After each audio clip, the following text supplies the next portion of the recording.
Luke in number 039:S mystery, Leia in number 039:S legacy and Ewoks, everything we learned about in number 039: Star Wars, The Last Jedi in number 039. Both the dark side and the light shared secrets from Star Wars, The Last Jedi on Sunday at the film's global press conference in Los Angeles. Stars Mark Hamill, Daisy Ridley, John Boyega, Adam Driver, Oscar Isaac, Laura Dern, Gwendolyn Christie, Andy Serkis, Domhnall Gleeson and Kelly Marie Tran were joined by director Rian Johnson at the event, where they spilled on the next installment of the intergalactic series. Here's everything we learned. How it's different from Force Awakens. Johnson said the movie looks a little darker, but still is fun. He wanted to be sure to make a film that still makes you come out of the theater, run around your backyard, grab your spaceship toy and fly around. He also teased some intense places, but added that it's fun. Isaac said that since it's a second installment, there's not as much need for setup. You can delve into the story, he added. He also said Johnson has challenged each of the characters, even the droids, with the biggest challenges they've ever faced. New Kids on the Block.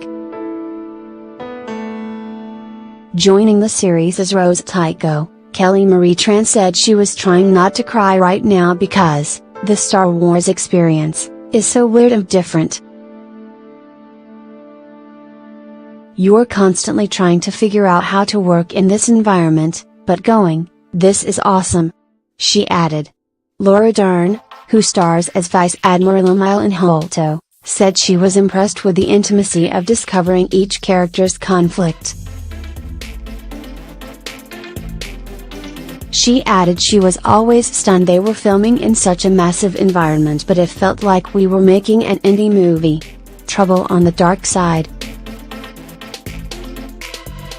Driver and Gleeson talked about the tense relationship between Kylo Ren and General Hux. Driver said there's definitely a competition going on there, while Gleeson said he thought the whole situation was funny. There's just a huge amount of bitchy infighting, he said, saying that the New Order is even hurting each other from the inside. What is Luke up to? When one journalist asked if Luke Skywalker was the Yoda, training a Rey, Hamill played it very, very coy. We're assuming that I train Rey. Do I? He asked. He had the same reaction when asked what it was like to hold a lightsaber again.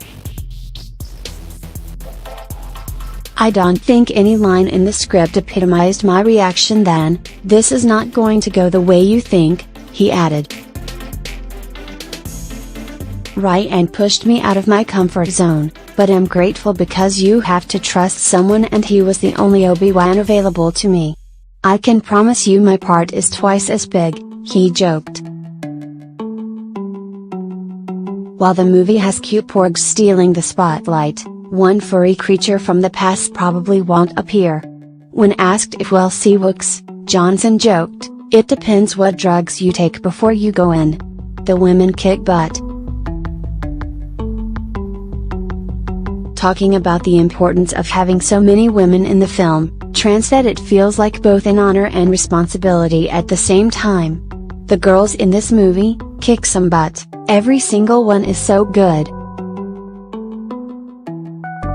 Dern praised Johnson for being a brilliantly subversive filmmaker and allowing her character to be both strong and maintain her femininity.